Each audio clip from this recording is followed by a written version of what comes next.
चलो भैया देखो जो हेलो वेलकम बैक। आज सेकंड है और आज हमको पढ़ना क्या क्या है, उसके बाद हम अपनी क्लासेस अब की शुरू करने वाले हैं कि आज हमें क्या क्या पढ़ना है। ये बोर्ड पे पहले करिकुलम देख लो कि भैया आज क्या क्या बातचीत करनी है। सबसे पहले जो आज हमारे पूरे 1 घंटे में हम पढ़ने वाले हैं वो हम पढ़ना है पार्टनर्स कैपिटल। पार्टनर्स कैपिटल होते हैं दो तरह के, एक फिक्स्ड होगा एक फ्लक्चुएटिंग मेथड होगा। नेक्स्ट हमको जो पढ़ना है आज वो हमको पढ़ना है interest on capital. Interest on capital charge कैसे करते हैं, निकालते कैसे हैं, उसका अकाउंटिंग ट्रीटमेंट क्या होगा। और सबसे बड़ी चीज जो आज पढ़नी है वो है इंटरेस्ट ऑन ड्राइंग। उसके हमको लगभग 9 to 10 मेथड्स पढ़ने हैं, वो हम देखेंगे कि वो 9 मेथड्स होंगे 10 होंगे, वो एज पर चीजें जैसे जैसे चीजें बीतती जाएंगी वो हम देखते जाएंगे। और फिर हमको कंक्लूजन पे बात करनी है और हम बात करेंगे एंड में आते आते कि हमको कल क्या पढ़ना है। ठीक है, तो चलो जल्दी से कॉपी पेन निकालो, जल्दी शुरू करो क्या पढ़ना है। ठीक है चलो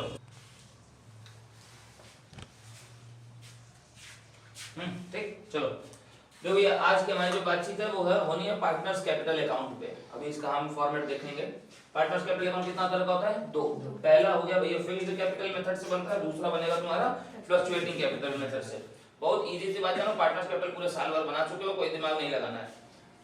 फिक्स्ड अगर बनेगा तो उसमें दो अकाउंट बनेंगे, एक पार्टनर्स कैपिटल एक पार्टनर्स करंट। करंट में वो चीजें जाएंगी जो पीएल अप्रोप्रिएशन की हैं और एक एक्स्ट्रा चीज और जाएगी वो है ड्राइंग, इसलिए मैंने लिख दिया है। ठीक है, और पार्टनर्स कैपिटल में या तो परमानेंट इंट्रोडक्शन जाएगा कैपिटल का, या तो पूरी परमानेंट कैपिटल नई नई रहेगी जो रहेगी वो जाएगी, और या तो परमानेंट विड्रॉल। जो यूजुअल ड्राइंग है वो पार्टनर्स कैपिटल में नहीं जाएगी, ध्यान से सुन लो। परमानेंट अगर पार्टनर विड्रॉ करके अपनी कैपिटल घटा ले रहा है तब तो जाएगी। अगर नॉर्मल यूजुअल ड्राइंग कर रहा है, ड्यूरिंग द ईयर ड्राइंग किया फिर ये किया वो किया, तो वो तब करंट में डालना। ठीक, जो दूसरा मेथड है तुम्हारा फ्लक्चुएटिंग का, फ्लक्चुएटिंग में सब कुछ जाएगा, पार्टनर्स कैपिटल की भी सारी चीजें जाएंगी और साथ ही साथ दूसरा क्या जाएगा, पार्टनर्स करंट की भी सारी चीजें जाएंगी। मतलब दोनों अकाउंट मिलाओगे तो जो अकाउंट बनेगा उसका नाम क्या होगा, उस अकाउंट का पार्टनर्स कैपिटल होगा। ठीक, फॉर्मेट बनाते हैं। चलो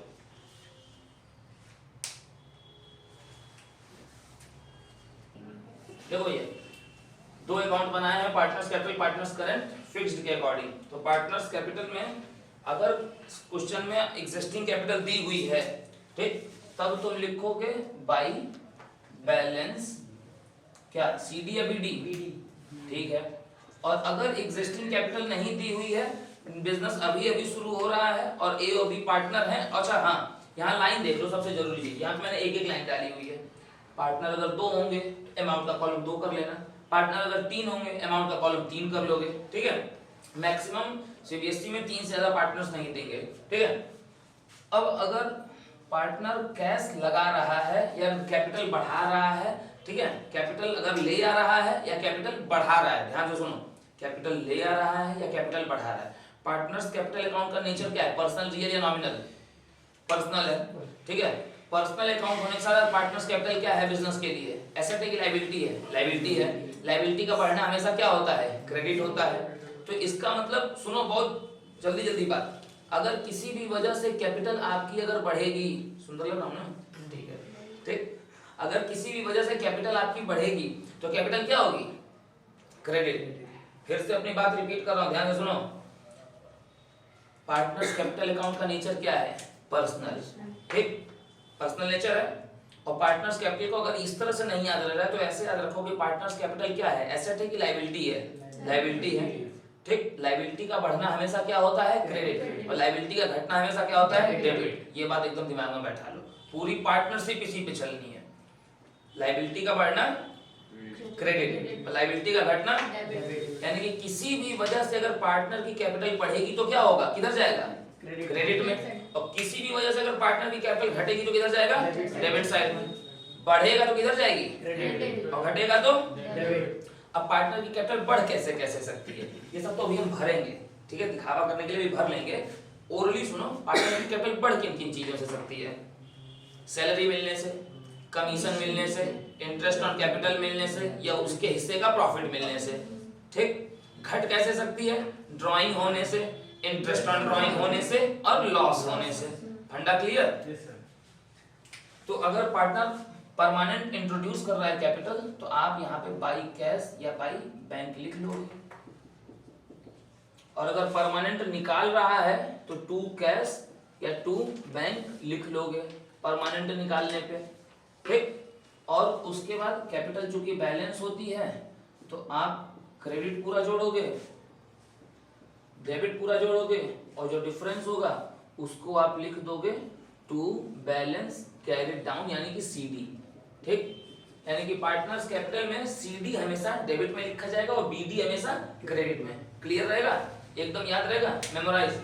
बीडी हमेशा किधर लिखा जाएगा, क्रेडिट में, और सीडी हमेशा किधर लिखा जाएगा, डेबिट में, पार्टनर्स कैपिटल अकाउंट में। करंट में क्या चीज लिखी जाती है, करंट ईयर वाली। तो करंट अकाउंट का जो बैलेंस है वो क्रेडिट से भी शुरू हो सकता है और डेबिट से भी हो सकता है। करंट का बैलेंस, कैपिटल का बैलेंस हमेशा क्रेडिट से ही शुरू होता है, करंट का बैलेंस क्रेडिट या डेबिट कहीं से भी हो सकता है। जहां से शुरू हो, बीडी की शुरुआत वहीं से कर देना। हम अपने सिनेरियो में पॉजिटिव लेके चलते हैं, क्रेडिट से शुरू करते हैं, तो बाई बैलेंस बीडी से हम शुरू करते हैं। अब कैपिटल बढ़ने की चीजें किधर लिखी जाती हैं, कैपिटल बढ़ने की चीजें किधर लिखी जाती हैं, क्रेडिट में। तो अगर सैलरी पार्टनर को मिलेगी किधर लिखी जाएगी, डेबिट की क्रेडिट, तो बाई सैलरी। अब मान लो अगर दो पार्टनर हैं, ए को खाली मिली तो ए में डालना, बी में मत डालना, दोनों को मिली दोनों में डाल देना। अगर पार्टनर को कमीशन मिला तो वो किधर लिखा जाएगा, क्रेडिट में। अगर पार्टनर को मान लो उसके हिस्से का प्रॉफिट मिला तो वो किधर लिखा जाएगा, क्रेडिट में। तो बाई पीएल एप्रोप्रिएशन लिखना, ठीक है, उसके हिस्से के प्रॉफिट को। तो जिन चीजों से कैपिटल बढ़ती है वो कहाँ लिखा जाता है, क्रेडिट में, और जिन चीजों से कैपिटल घटती है वो डेबिट में। घटेगी किससे किससे, एक ड्राइंग करने से, एक अच्छा इंटरेस्ट ऑन कैपिटल देखो छूट रहा था, इंटरेस्ट ऑन कैपिटल भी लिख लो, इंटरेस्ट ऑन कैपिटल। जिस भी चीज से कैपिटल बढ़े वो क्रेडिट में, और जिस भी चीज से कैपिटल घटे वो डेबिट में।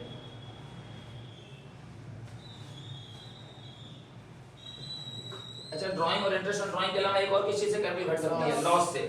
तो यहाँ पे लिख लो टू पीएल एप्रोप्रिएशन। लॉस कहाँ लिखा जाएगा, डेबिट में।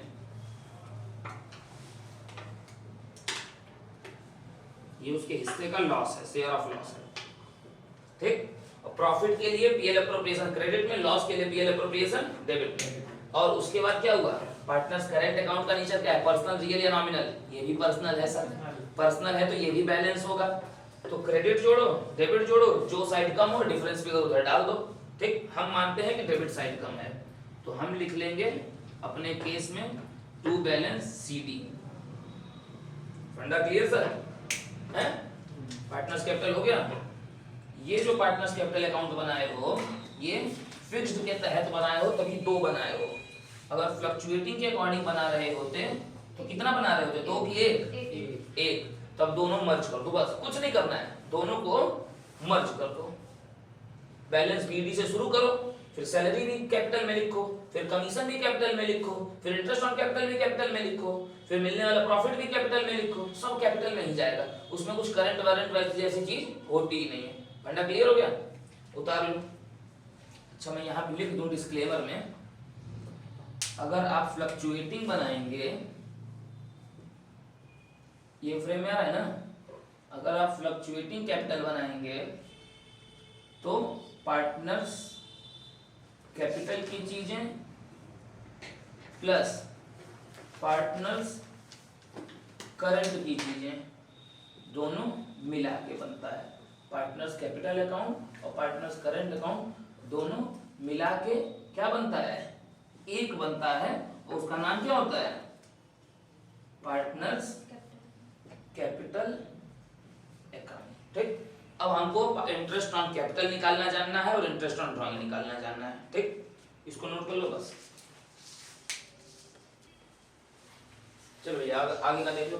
इंटरेस्ट ऑन कैपिटल निकालने का एक ही मेथड है, चाहे किसी भी तरह का सवाल आए इस फॉर्मूले पे लगाओगे, किसी भी तरह का सवाल रहेगा कभी गलत नहीं होना है।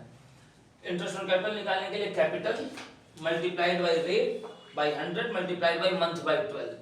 अब यहाँ पे ध्यान दो, कैपिटल के पास स्टार लगा हुआ है, इसका मतलब ये है कि ये कौन सी कैपिटल है, ये कैपिटल एट द बिगिनिंग है, ठीक। अब कई बार कैपिटल क्लोजिंग दे देता है, बिगिनिंग नहीं देता है, तो बिगिनिंग कैसे निकाला जाए मास्टर साहब? तो बिगिनिंग निकालने का फॉर्मूला ये है कि अगर आपके पास क्लोजिंग कैपिटल है तो उसमें कुछ चीजें जोड़ी जाएंगी, कुछ चीजें घटाई जाएंगी। क्या ऐड होगा? सबसे पहले अगर आपने ड्यूरिंग द ईयर कुछ ड्राइंग की हुई है तो वो ऐड कर लो। अगर लॉस हुआ था, जो लॉस हम कैपिटल में से माइनस करते हैं, अगर वो लॉस रहा होगा, लॉस ड्यूरिंग द ईयर होगा, तो वो ऐड कर लो। लॉस ड्यूरिंग द ईयर को ऐड कर लो। अगर कोई एडिशनल कैपिटल इन्वेस्ट किए थे तो वो माइनस कर लो। अगर कोई हमने सर एडिशनल कैपिटल की थी तो माइनस। अगर कोई ड्यूरिंग द ईयर प्रॉफिट था, ठीक है, अगर कोई प्रॉफिट ड्यूरिंग द ईयर हुआ था जिसको पहले कभी ऐड किए थे तो वो अब माइनस कर लो। अगर कोई पैसा रिजर्व वगैरह हमें गया था तो उसको भी क्या कर लो? माइनस कर लो।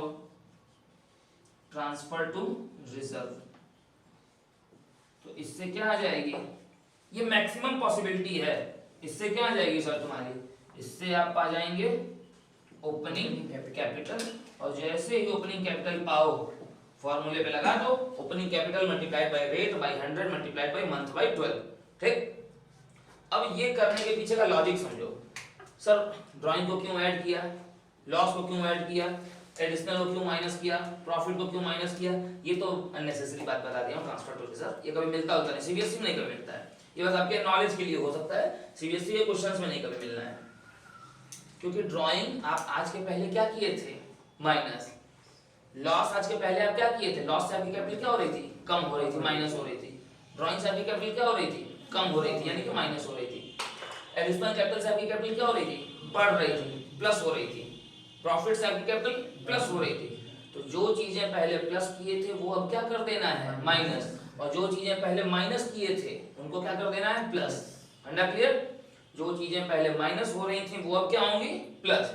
और जो चीजें पहले प्लस हो रही थी वो अब क्या होंगी? माइनस। ओपनिंग कैपिटल आ जाएगी सर। अंडा क्लियर? एकदम नोट कर लो, बस खत्म। देखो ये इंटरेस्ट ऑन ड्राइंग, ठीक।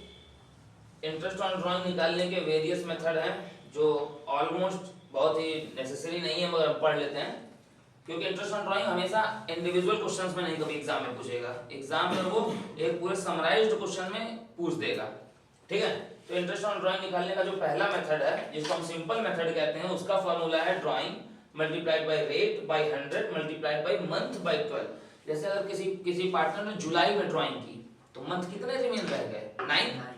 अगर सितंबर में की 30 सितंबर को तो मंथ कितने रिमेन रह गए? 6। 1 अक्टूबर को की तो मंथ कितने रिमेन रह गए? तो भी 6, ठीक है। चाहे 30 सितंबर को करे चाहे 1 अक्टूबर को करे, 6 ही महीने, ठीक है। अगर 1 दिसंबर को किया तो मंथ कितने रिमेन रह गए? 4। 31 दिसंबर को किया तो मंथ कितने रिमेन रह गए? 3। 31 दिसंबर 3, तो मंथ बाय 12। ये वहां पे चलता है फंडा।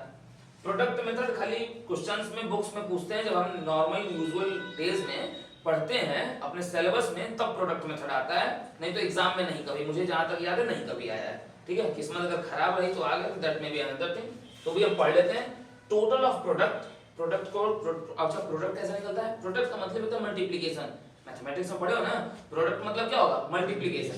तो total of product multiplied by rate by 100 multiplied by month by 12 नहीं होगा, गलत लिखते हैं इसको, 1 बाय 12 कर लो, ठीक है। ये 1 बाय 12 होगा, मंथ बाय 12 नहीं होगा। प्रोडक्ट मतलब नहीं 1 बाय 12 लगता है, ठीक हो गया। 1 बाय 12 बस कर लेना, एम को हटा के, क्योंकि प्रोडक्ट तो ऑलरेडी आप निकाल चुके हैं इसलिए मंथ यहाँ पे नहीं लिखा जाएगा, 1 बाय 12 हो जाएगा। फिर आ जाओ, एक मेथड है जो सबसे ज्यादा पूछता है, ठीक है। Total of drawing multiplied by rate by 100 multiplied by average period by 12। मगर ये फॉर्मूला सिर्फ उसी जगह पे लगेगा जब किसी पार्टनर की सेम अमाउंट की ड्राइंग हो, लगातार सेम अमाउंट, इसलिए मैं लिखा हुआ इक्वल ड्राइंग हो। जैसे एक पार्टनर हर महीने 2000 रुपए निकाल रहा है, 12 महीने निकाला है, तो टोटल साल भर में कितनी बार निकाला? 12 बार। तो टोटल ड्राइंग कितनी हुई? 24,000। रेट जो भी है वो by 100 multiplied by average period. अब एवरेज पीरियड निकालने का मेथड अभी तरीका अभी बता दे रहे हैं, और निकालने का तरीका बहुत कॉम्प्लेक्स है, ठीक है, या इजी भी हो सकता है, तो उसके चक्कर में नहीं पड़ना है। बस जो एवरेज पीरियड ऊपर क्या लगेगा याद भी होगा अगर लगाए होंगे तो, कभी 6.5 लगा था, कभी 5.5 लगा था, कभी 4.5 लगा था, कभी 6 लगा था, ठीक है। तो वो किन जगहों पे कब कहां कौन सा लगता है उसका एक चार्ट बना के दे रहा हूं, वो बस याद कर लो। और ये सबसे ज्यादा अगर कोई एक फुल फ्लेज्ड क्वेश्चन है तो उसमें अगर जो ड्राइंग आती है बीच में, तो उसमें सबसे ज्यादा अगर कोई मेथड लगता है तो वो ये वाला लगता है। इसको मेरी लैंग्वेज में कहते हैं एवरेज ड्राइंग या एवरेज मेथड। क्यों? क्योंकि इसको या तो एवरेज कह लो या तो रैंडम कह लो, रैंडम मेथड कह लो, क्योंकि इसमें से बता देगा कि ABCR partner A withdrew 50,000 during the year. During the year बोल दिया ना, ये बताएगा कि कब निकाला है। 1 अप्रैल को हो सकता है निकाल लिया हो, साल के पहले दिन हो सकता है जून में निकाला हो सकता है मार्च में जाके निकाला हो सकता है बीच में निकाला हो, कब कहां कितना निकाला कुछ बताया क्या? तो कुछ नहीं बताया, बस ये बताया कि इतना निकाला है, तो जितना निकाला है वो multiplied by rate by 100 multiplied bye 6/12 average ले लेंगे। जब कुछ नहीं साथ देगा तो क्या साथ देगा? एवरेज। फंडा क्लियर? नोट कर लो भैया इसको।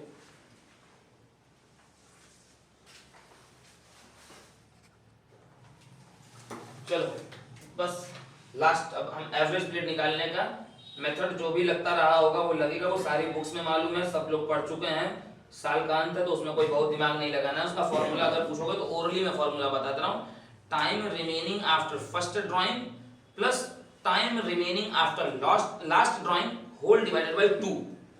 ये करते थे तो एवरेज पीरियड आता था, फिर जो एवरेज पीरियड आता था वो डिवाइडेड बाय 12 होता था फॉर्मूले में, जो भाई फॉर्मूला पीछे पढ़े मिटाए हैं। ठीक, तो उतना ज्यादा जानने की जरूरत नहीं है, जिसको समझना होगा वो मैं बता दिया हूँ ओरली, वीडियो रोक रोक के भी वो आदमी देख लेगा तो समझ में आ जाएगा। जो यहाँ बैठे हुए उनको तो कोई दिक्कत है नहीं। तो मंथली और क्वार्टरली दो ही आता है, होते तो बहुत है, 6 मंथली होता है, 9 मंथली होता है, वो सब कभी CBSE में एग्जाम में नहीं पूछता है। तो जो एग्जाम में पूछता है खाली उस पर देखो, या तो मंथली पूछेगा या तो क्वार्टरली पूछेगा। अच्छा, मंथली में 3 केस हैं। मंथली में जो टोटल ड्राइंग होगी वो कितनी बार होगी? 12 टाइम्स। और क्वार्टरली में जो टोटल ड्राइंग होगी वो कितने बार होगी? 4 टाइम्स। ये बात याद रखना। जैसे कह दिया कि ABCR पार्टनर और B क्वार्टरली विड्रॉ करता है 5000 और C जो है वो मंथली विड्रॉ करता है 1000, ठीक है, तो B की ड्राइंग कितनी होगी? B की ड्राइंग होगी 5000 मल्टीप्लाइड बाई 4। B की टोटल ड्राइंग होगी 20,000 और C कितना विड्रॉ करता है? 1000 पर मंथ, तो C की ड्राइंग होगी 1000 मल्टीप्लाइड बाई 12, यानी कि C की जो टोटल ड्राइंग लिखे होंगे फॉर्मूले में वो 12,000। ठीक, तो B का 5000 रुपए बच्चे करके चले जाते हैं, 5000 multiplied by rate by 100 multiplied by average period जो भी इसमें से आएगा बाई 12, नहीं 20,000 होगा और C का 12,000 होगा। फंडा क्लियर रहा ना? टोटल ड्राइंग ऐसे निकाली जाएगी। Is that clear? 6.5 बाई 12 लगेगा बिगिनिंग में। अच्छा, अगर ड्राइंग हर महीने की शुरुआत में है तो, हर महीने के मिड में है तो, हर महीने के एंड में है तो क्या फॉर्मूला लगेगा? क्वार्टरली अगर हर क्वार्टर के बिगिनिंग में है तो, हर क्वार्टर के मिड में है तो, और हर क्वार्टर के एंड में है तो, बस इतनी ही बात बता रहा हूं मैं। तो अगर मंथली बिगिनिंग है तो 6.5, मंथली अगर मिड है तो 6 और मंथली अगर एंड है तो 5.5। क्वार्टरली अगर बिगिनिंग है तो 7.5, क्वार्टरली अगर मिड है तो 6 और क्वार्टरली अगर एंड है तो 4.5। अंडा क्लियर सर? बस बाय 12 तो कर ही लोगे। क्लियर? इतने पे बात खत्म करेंगे। कल जो हम बातचीत करेंगे वो मैं अभी बता रहा हूं, ठीक है। कल हमारी बातचीत होगी किस चीज पे? एप्रोप्रिएशन वर्सेस चार्ज पे। जितने मेथड होते हैं, जितनी चीजें आती हैं वो सब, पास्ट एडजस्टमेंट, और सबसे जरूरी जो एग्जाम में पूछेगा इस चैप्टर से, या तो पास्ट एडजस्टमेंट पूछता है, या तो ये इंटरेस्ट ऑन ड्राइंग पूछता है, या तो पीएल एप्रोप्रिएशन पूछता है, या तो पीएल एप्रोप्रिएशन की एंट्री पूछता है, और या तो मिनिमम गारंटी पूछता है। बस इसके अलावा बाकी जो भी पढ़ रहे हो, जो भी जान रहे हो, वो सब नहीं एग्जाम में आना है। फंडा क्लियर? तो कल इतने पे बातचीत करके, ठीक है, खत्म करेंगे। ठीक, चलो बाय बाय।